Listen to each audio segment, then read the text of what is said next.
the fight is in the mind. It's not physical, it's in the mind. As long as the mind refuses to accept defeat, each setback will give you an opportunity to analyze yourself. Where did I go wrong? It's an opportunity. Remember, crisis is an opportunity to evaluate yourself. Where did I go wrong? Correct that, pick yourself up, you again move on, and you will find that you will get stronger. Each time you pick yourself up, you come back stronger. This is what the human being is. The Almighty made us ashraful makhlukat. We are His greatest creation.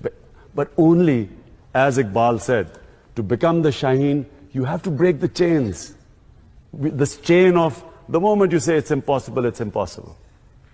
And whatever you can dream, remember this, whatever you can dream, you can achieve.